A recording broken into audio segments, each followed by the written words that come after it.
Bon, et ben il doit être 9 h du matin. Comme je vous mettais dans ma précédente vidéo, donc je viens d'avoir un accident. Alors en fait je vais vous faire un petit reportage donc, où on voit vraiment le camion qui me rentre dedans, donc le camion Bigard. Hein. Donc c'est la même famille que Jean-Marie Bigard. Hein. Et le camion il m'a pris mais vraiment en travers, comme ça quoi, dès que je passais. Donc évidemment ça a fait comme pour ceux qui font des autotamponneuses, ça s'appelle une poussette.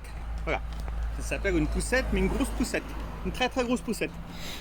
Donc on n'était pas vraiment sur circuit, hein, mais je vous avouerai que là, moi j'ai mis un bon coup de volant pour rattraper le truc, et je me suis arrêté à 2 cm du magasin qui était en face. Donc je me suis arrêté en travers. Voilà. Niveau dégâts, donc voilà, donc pour faire suite à la première vidéo, il y a un dépanneur qui est venu. Je suis désolé, j'ai mon sac.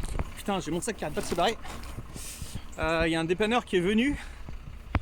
Et donc lui il dit c'est pas réparable, je sais pas quoi. Donc, voilà. Donc je vais évidemment tomber dans le problème des services de réparation de carrosserie, des experts, enfin experts. Et les experts ils disent bien souvent dans ces cas-là, bon bah c'est foutu, on peut pas réparer. Donc la voiture en elle-même elle vaut quand même plus cher à mon avis qu'au prix des réparations. Prix des réparations qui risque quand même de se monter facile peut-être à 4 000 €. Au moins. Donc on va rentrer dans une bataille où ils vont dire oui mais non, la voiture elle vaut pas assez cher, il y a trop de kilomètres. Vous savez la fameuse histoire des voitures qui, quand on vous dit, on vous a... Ah oui, le bon goyim, tu sais. Pendant des années on vous a dit que vos voitures elles étaient mortes à 100 000 km. C'est totalement faux. Une voiture, vous pouvez prenez une Golf 6 par exemple, voilà, ça peut faire 500 000 km minimum. Vraiment minimum.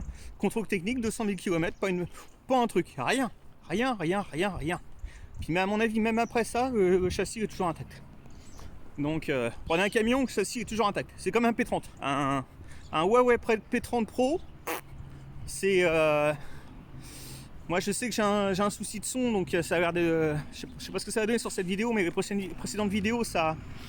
Il y avait un bug. Donc voilà, tout ça pour vous expliquer un petit peu les procédures de ce qui va s'en suivre.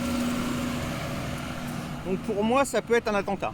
Voilà, je vous le dis clairement, c'est tout à fait possible. Hein, c'est tout à fait possible que ce soit un attentat. Peut-être qu'une enquête le dira, je ne sais pas. Toujours est-il que le but, c'est de me buter, hein, de se récupérer mes droits à l'image que j'ai pas signés d'ailleurs. C'est comme je vous disais dans une précédente vidéo, voilà, j'ai essayé de porter plainte contre Arthur, notamment, parce que celui-ci a racheté les sociétés de production avec qui j'ai passé des castings, avec qui j'ai bossé, enfin tout ça. Et puis à un moment donné, il a mis dans son émission histoire avec un personnage avec qui je suis en procès. Donc, le personnage, voilà, je vais le remettre en petit lien en description de cette vidéo. Moi, ce qui est tout à fait clair là-dessus, c'est qu'on aura beau... Ah, il me fait chier ce sac, putain. On aura beau essayer de me buter autant de fois que c'est possible. C'est, voilà, tant que je serai debout, vous n'aurez jamais ma diffusion à l'image. Ça, c'est très clair. Il n'y aura jamais ce procès-là qui sera réglé en télévision. Jamais de la vie. C'est, vous mettez un minable. Je ne vais pas préciser la chaîne, mais elle a eu sa petite déclaration CSA, donc un minable qui ne fait même pas 2% de part de marché, à qui on signe un contrat mirobolant pour de la merde, pour produire de la merde qui fait chier le monde. Quand j'ai eu mes histoires quand je voyais des taches noires dans les yeux, des corps vitreux, je me demandais même si c'était pas en regardant sa chaîne. C'est vrai, je me suis demandé même si c'était pas ça en fait. Donc voilà, je suis sain et sauf, hein, je vous rassure.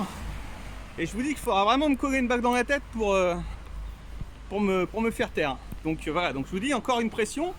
Et puis dans les pressions que j'ai, Facebook, hein, qui m'a censuré mon compte privé. Donc il y avait aussi dedans il y a mon groupe Second Wave. Donc évidemment,